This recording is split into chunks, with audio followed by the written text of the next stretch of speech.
Hello, my name is Sam, my pronouns are they, them, and welcome back to my office.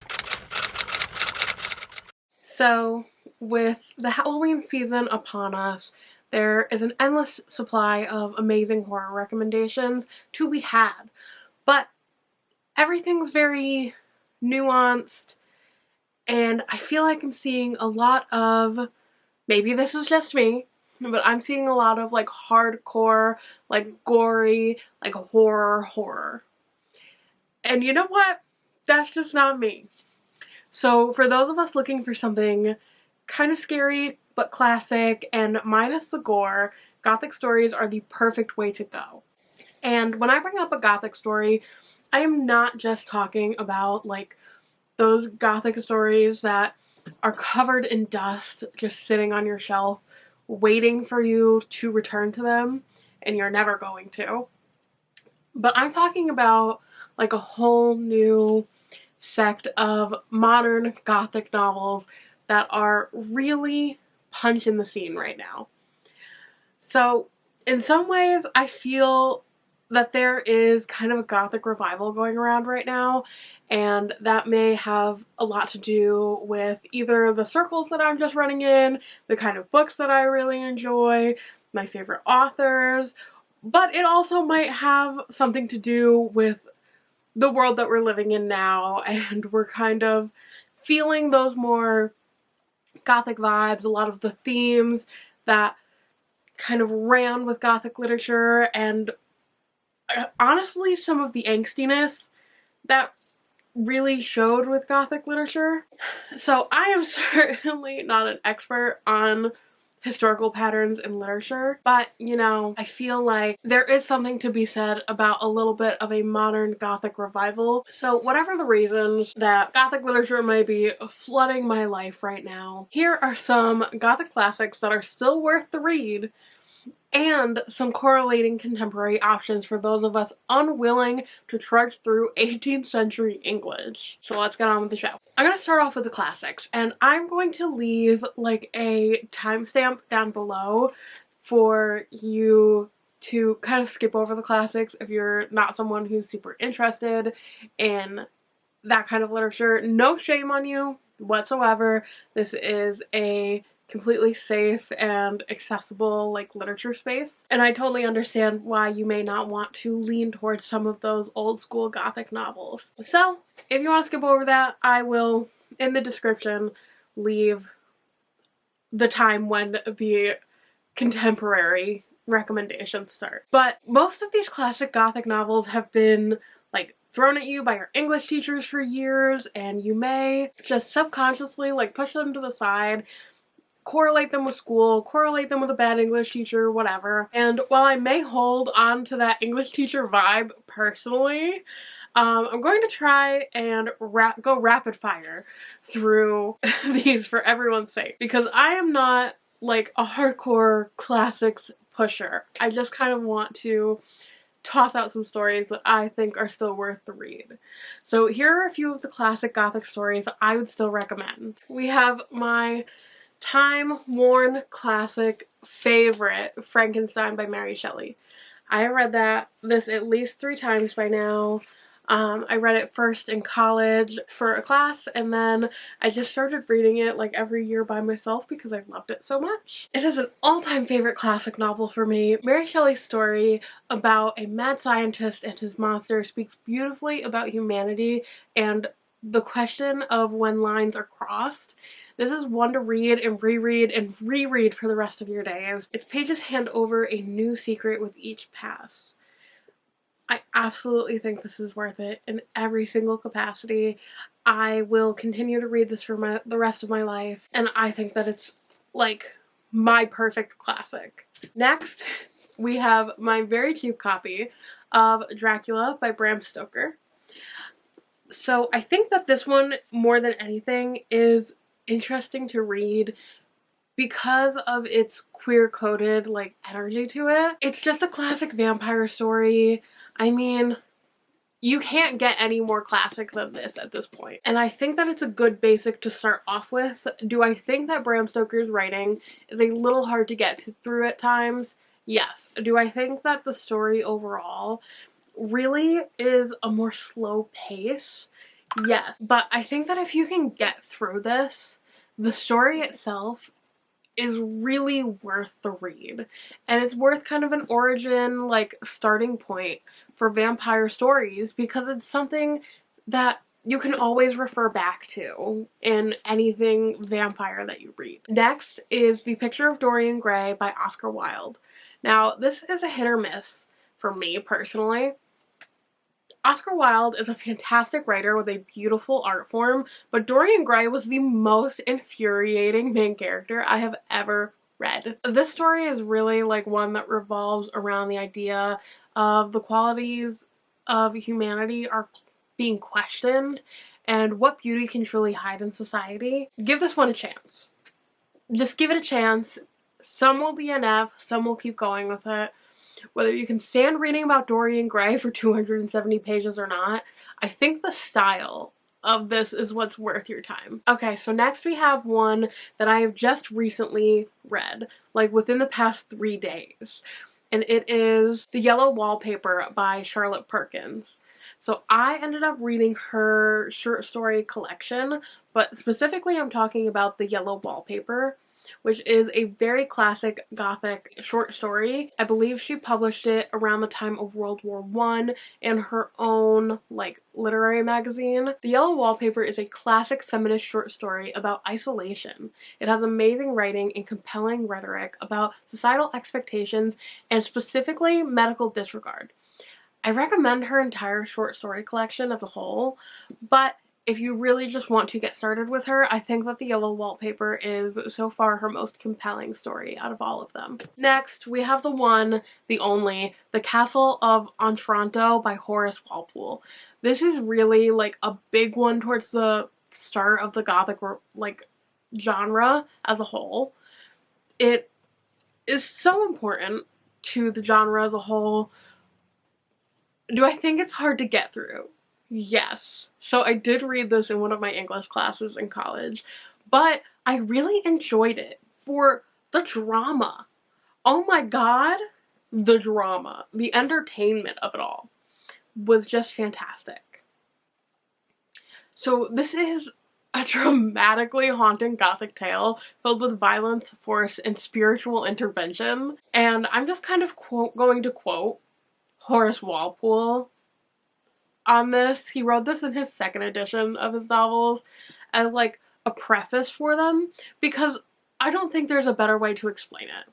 So the Castle of Otranto was an attempt to blend the two kinds of romance, the ancient and the modern.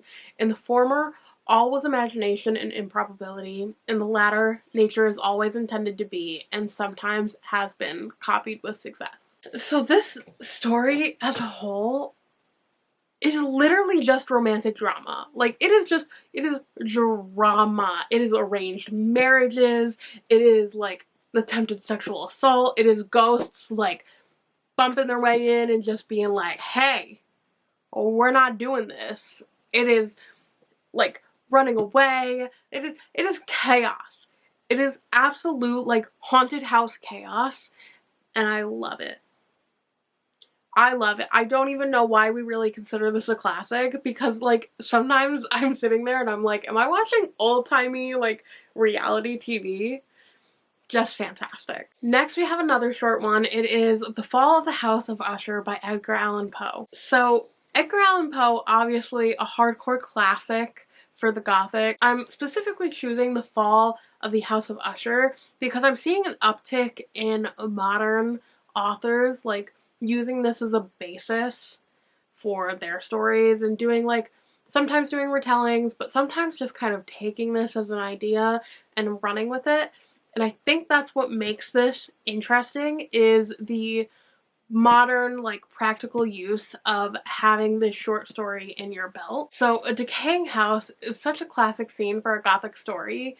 Poe has more great works than I could count, but this is the groundwork for so many modern Gothic stories today that I have to recommend it.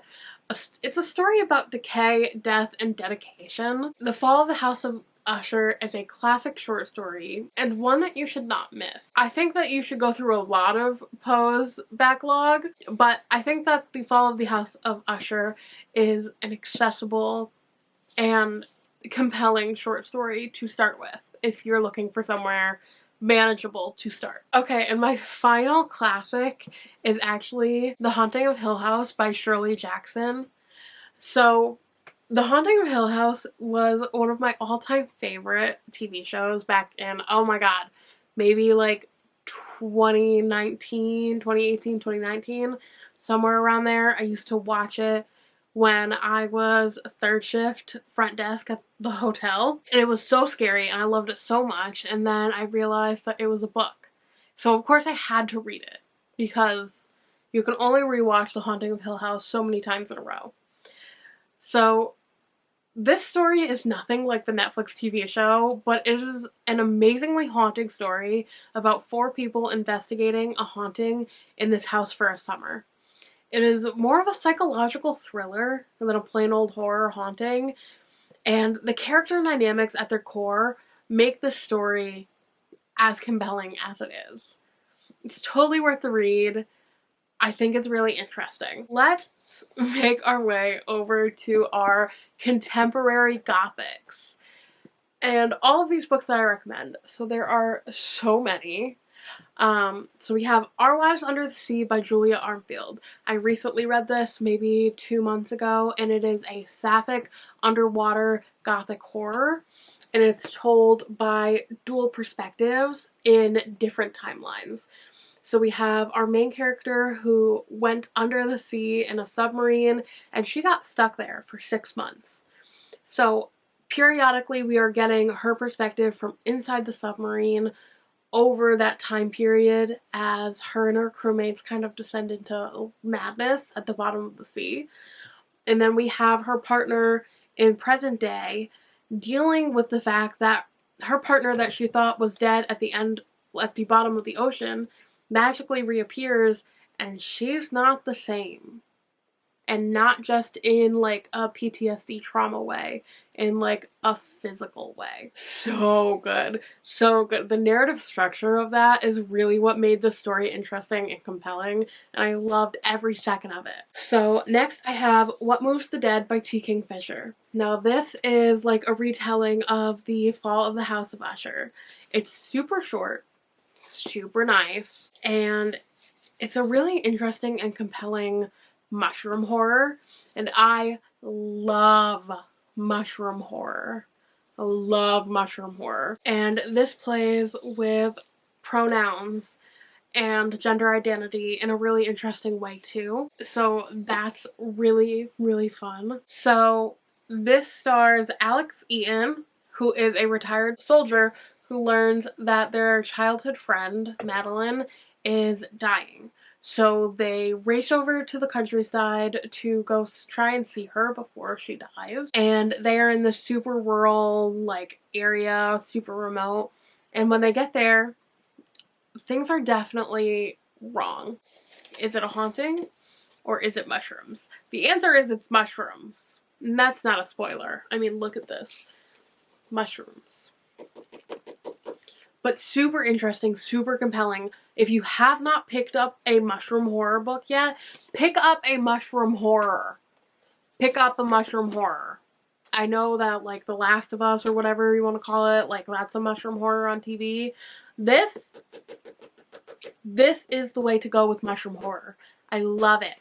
I love it. It's so good. Next, we have Mexican Gothic by Silvia Moreno Garcia. So Naomi is this kind of like party girl originally, and she tries to be the hero to go and rescue her cousin from a bad situation in this remote Mexican countryside. And things are not as they seem, and everyone kind of tries to keep Naomi and her cousin separated, and Naomi spends so much time just unearthing like horrible old stories and family secrets from her cousin's husband. It's got a lyrical sense to its writing. Silvia Moreno Garcia is a stunning writer.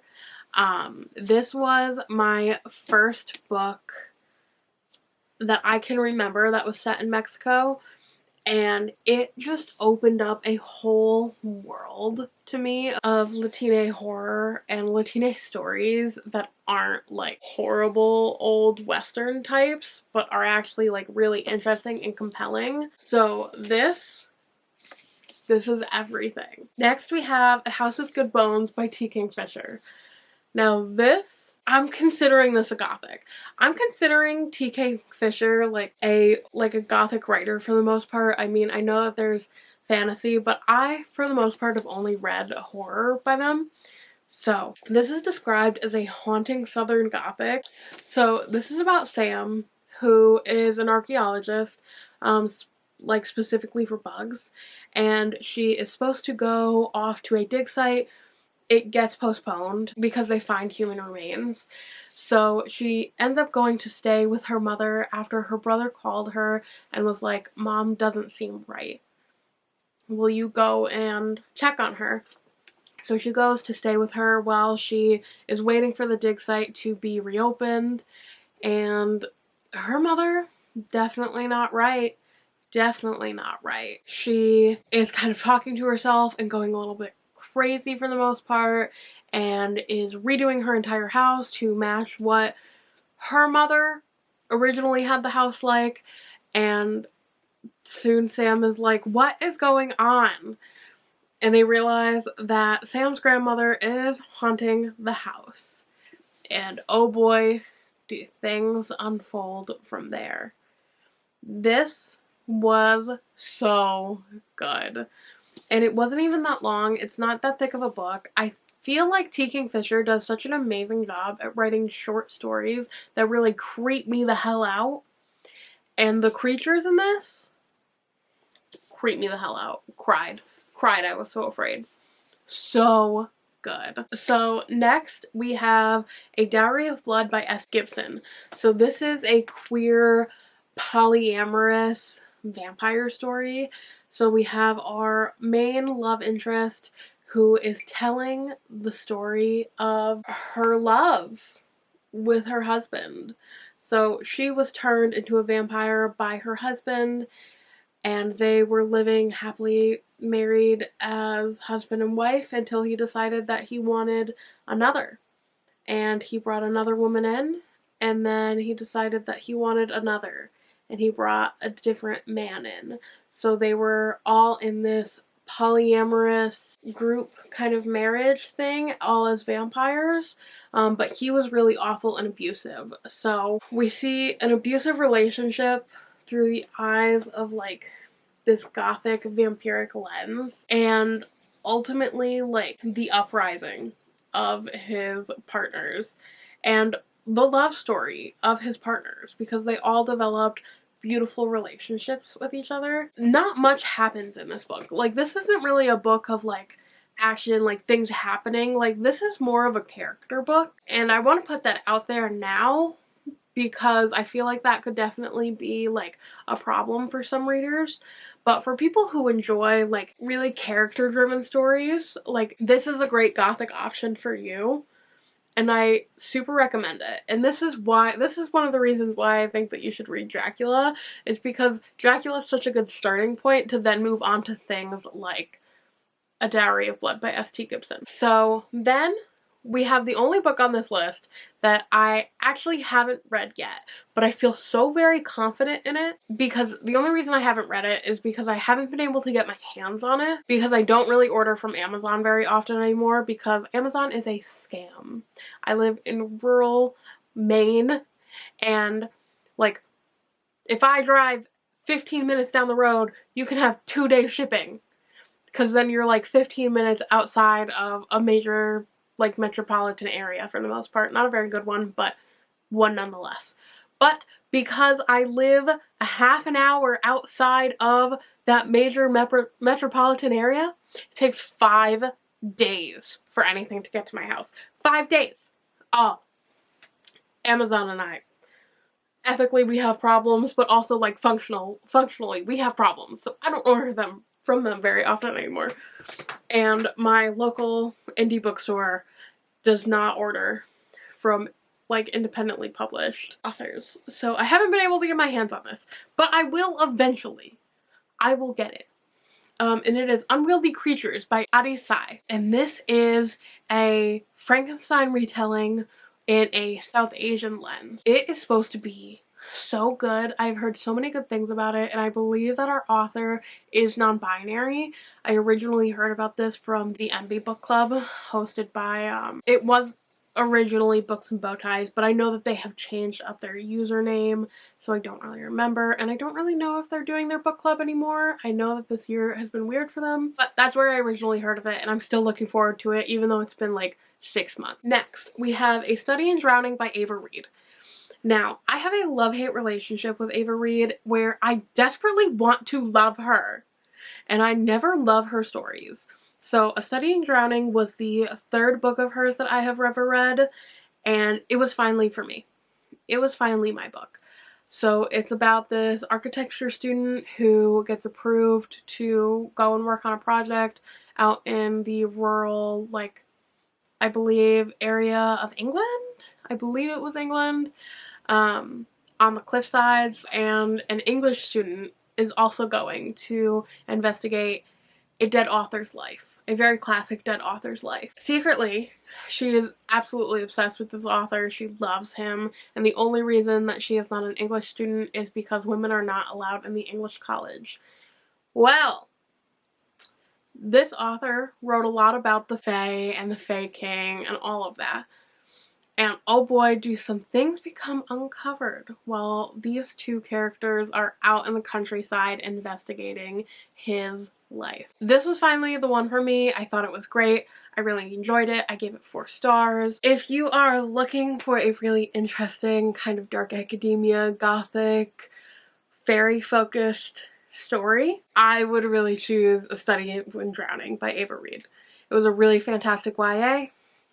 And I think it's a great option. My favorite of hers so far. Okay, next is All the White Spaces by Wilkes, which still, I read this back in either January or February of this year, and as of right now, it is October. It is still in my top 10 favorites of the year so far. This is a psychological gothic horror set in the age of Arctic exploration, which I don't exactly remember when that was, but it was between the 18 and 1900s, I believe.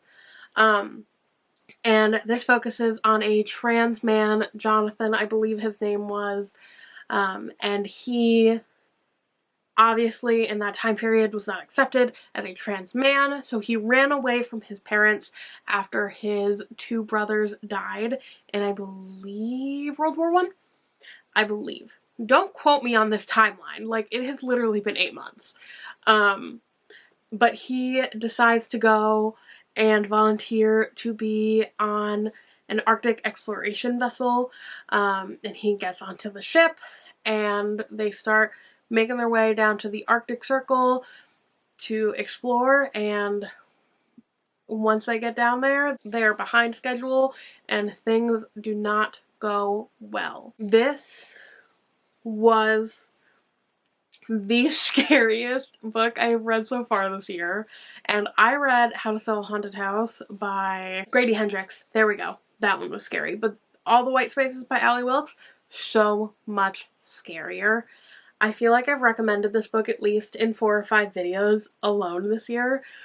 It is so interesting, and the fact that it focuses on a trans man in this time period just like elevates it even higher because it takes the character arc a little bit further. So we have this really interesting character arc that really holds your attention even in those in-between moments between like the real horror scenes, and then you get to like the actual like horror scenes, the psychological portions of it, of this Arctic like landscape of complete darkness and this giant fear of like being surrounded by water and ice and snow and nothing else and nowhere to hide. Oh my god, it messes with your brain. It is the scariest book I've read this year. It might honestly be the scariest book that I've like ever read. It was so good. I loved every second of it. It was so good. If you take anything from this video, read All the White Spaces by Ali Wilkes. Love Arctic Gothic horror. Queer horror, nonetheless. Okay, next we have White is for Witching by Helen Oyeyemi.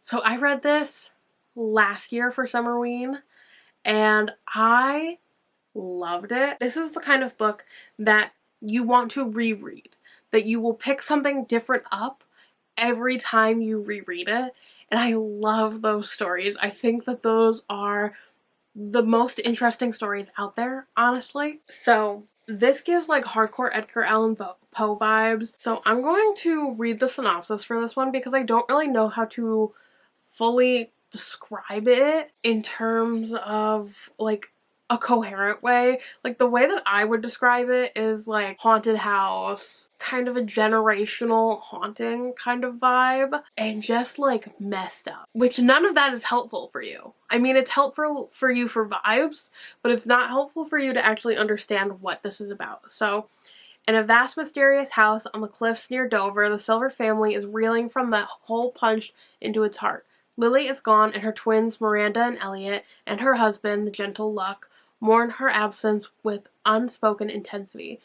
All is not well with the house either, which creaks and grumbles and blindly confuses visitors in its mazy rooms, forcing winter apples in the garden when the branches should be bare. Generations of women inhabit its walls, and Miranda, with her new appetite for chalk and her keen sense of spirits, is more attuned to them than she is to her brother and her father. She is leaving them slowly, slipping away from them. And when one dark night she vanishes entirely, the survivors are left to tell her story. Miri, I conjure you. So the way that I kind of put into words the way that I felt about this is, if you are someone who enjoys reading Akwaeke Emezi, any of their books, I recommend that you make your way over to White is for Witching by Helen Oyeyemi. They give off very similar energy in their stories where you just want to reread and pick it apart and try and understand it more and more. It's so incredibly interesting, which makes it all the more frustrating that I sit here and I'm unable to like coherently describe how incredible this book is, and I really think that's because I need to do another reread and to pick it apart. And another thing with this story is it has an eating disorder rep in it.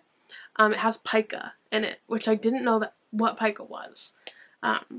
So that was also very interesting to kind of add into the story. And finally, I am adding in a book that I finished yesterday that I gave 5 stars. I loved every second of it, and it is White Smoke by Tiffany D. Jackson. White Smoke by Tiffany D. Jackson gives off the Haunting of Hill House vibes.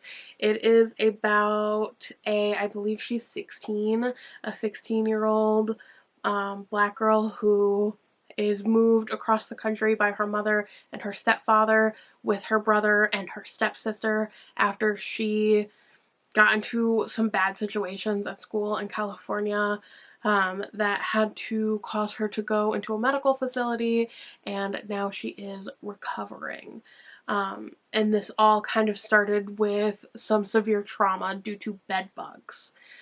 And they get moved across the country to this housing community that's supposed to be like, you get a free house for like 4 years because you are an approved artist or whatever. It's like an artist residency to try and ultimately gentrify an originally black neighborhood that had been burned to the ground. And it's like the Haunting of the Hill House in the way that you have this house where weird things are happening to it, and like the vibes are just off, and you think it's a haunting, and then it very slowly picks the story of the house apart and peels away the layers to show you something different, to show you something way more interesting than just a haunted house. It is beautiful and intricate and complex, and it is so much more than I expected from this YA story. YA horror is really doing something for me right now. This was just so impressive and so scary and so unsettling, and I was so attached to our characters and their dynamics. And it's not me saying that our main character was like a perfectly lovable main character, but she was dynamic and interesting, and her family was interesting. I think that the parents were like the worst part of the scenario. I thought that the parents like a little bit had a kind of like a Cartoon Network thing where it's like you kind of toss the parents to the side and they don't really do anything other than be annoying and bad, but that's fine. That's honestly fine. I wasn't really that interested in them anyway. But the story itself was just fantastic. And there's a horror movie that I really enjoyed that I want to compare it to, but I can't because it's a spoiler. It would be like a hardcore spoiler. So if you are someone who enjoyed The Haunting of Hill House, either the TV show or the book, I 1000% recommend White Smoke by Tiffany D. Jackson. It is everything. It's so good. So here we are at the end of our Gothic horror, both classic and contemporary. I hope that this has been helpful for you to kind of pick and choose what kind of Gothic vibes you want to go for. If someone is interested in a certain kind of Gothic classic, you know, you've got some comparison points for some modern Gothics to kind of move to, or if you just kind of want to start fresh with some contemporary Gothic, there are some really fantastic options out there. So I hope that everyone is having the most fantastic day, and on this day, let us end with a celebration point, because I am extra, and we simply must.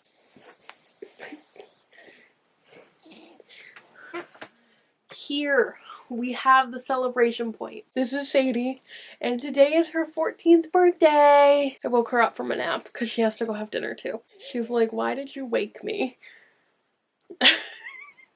And that is the best way to end on a Gothic story. I hope that everyone's having the most fantastic Halloween season, and I will see everyone next time. Bye. I got nightmares in my head, I fear that the thoughts build up until I can't hear, that my mind fills up into a creature.